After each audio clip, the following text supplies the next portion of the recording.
Hi, my name is Kai Balin, and this is Still Seeking. So I moved to Vancouver 24 years ago. I grew up in Israel. My name is Shmuly Yeshayahu. People call me Shmuly, Rabbi Shmuly. That's how people call me.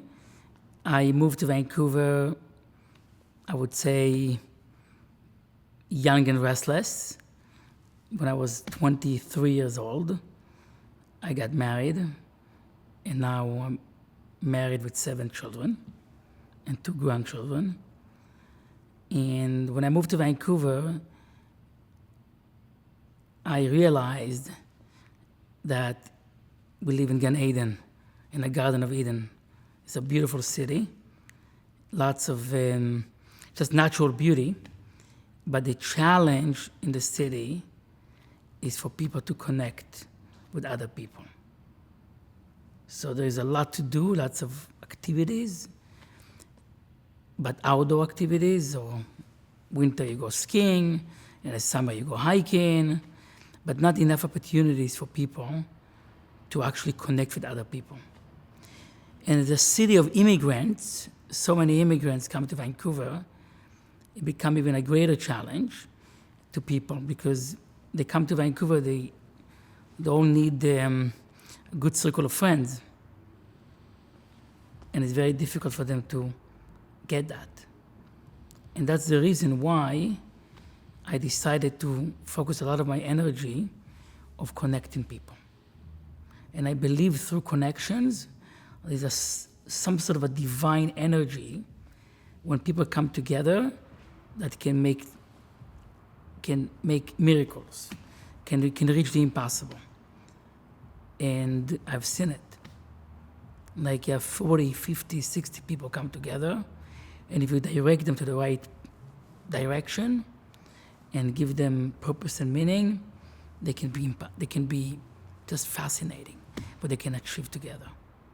So my philosophy is that every human being is unique and different. I think the challenge of our society today, what we call it peer pressure, but also there is some sort of expectations from our close circle of friends and family, and the broad global community is how we should behave and what we should be doing. And we need to achieve our individuality. Because the reason why we created different, because the world needs me. The world doesn't need me to be somebody else. Everybody else already been taken. We just need you. And the moment you achieve your individuality, you are able to add greater value to the community around you and to the universe. And when I've seen you, when I met you, I saw somebody who's actually searching for their unique gift and their unique contribution to this world. And it always fascinates me when I meet people like this, because that's a journey that everybody should be taking. Because ultimately, that's enrich the individual and enrich everybody around them as well. So, from my perspective, emunah, faith, is something you need to cultivate on a daily basis. Like I always give the example of little kids. If they wouldn't believe that they can walk, they will never walk. Or they will give up as soon as they're able to fall down. They will never try again. They will never learn how to walk. So thank God they're very naive and resilient and keep trying. And they're able to believe that they can do amazing things. And that's how they learn how to grow and explore the world. And sometimes we stop growing up, stop our growth at one point in our life. We just accept ourselves the way we are and that's it. And it's a waste of opportunity. We all need to use our traditional and faith to believe that we are part of the infinite, that is a piece of us that we always need to discover. It's covered up, and our job is to uncover it. And when challenges come our way, what we need to do is to embrace them, welcome them. Because those challenges will lead us to our ultimate mission. When we go through darkness, we know there is light beyond the tunnel. We just need to know that it's not the end of it. This is the journey that we need to take in order to discover my mission. So not to say why me, to say why not me. And that's faith. Because the moment you believe in divine providence, you believe that anything that happened to you happened for a reason, you don't walk away from challenges. You embrace them, you learn from them, you grow from them, and looking back, it gives you a sense of satisfaction. Looking back, remembering the oi moment, and now celebrating the joy moment that come from oi to joy. But for that, we need to have resilience. We need to have the will to fix it. We need to have the patience and the consistency. But for this, we need to have faith. And the Judaism gives people the strength to deal with this.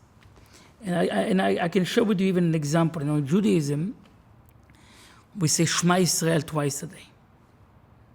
The famous, maybe the most famous verse in Judaism is Shema Yisrael, Adonai Eloheinu, Adonai Echad. Listen, O Israel, God is our God, God is one. Why this message became such a, I would say, universal and fundamental in Judaism? And we say it twice a day, one time in the morning, one time at night. The reason why, because this message gives you, first of all, a declaration of faith. I believe that this universe is one God, which means has a universal purpose. Doesn't mean the same purpose, but we all here to discover the spark of godliness of the divine in this world. And each one of us has his or her journey to discover this holy spark and actualize it and bring it into reality. And we say it twice a day. One time in the morning, when things are very clear to us, when things are easy, like daylight. But we also say it at night, when it's dark, when there's lots of clouds, when we have doubts, we are uncertain about what to do. We also need to believe that there is a purpose there. And there is a reason why this happened to me. All what I need to do is to uncover it. And with consistency and resilience to be able to discover the purpose, why this happened to me, and how what happened to me can inspire me and other people. And this is what kept us alive for so many years. From oi to joy. Thank you for watching this episode of Still Seeking. There'll be more episodes posted in the future, and if you want to get notifications, you can hit the bell button and subscribe.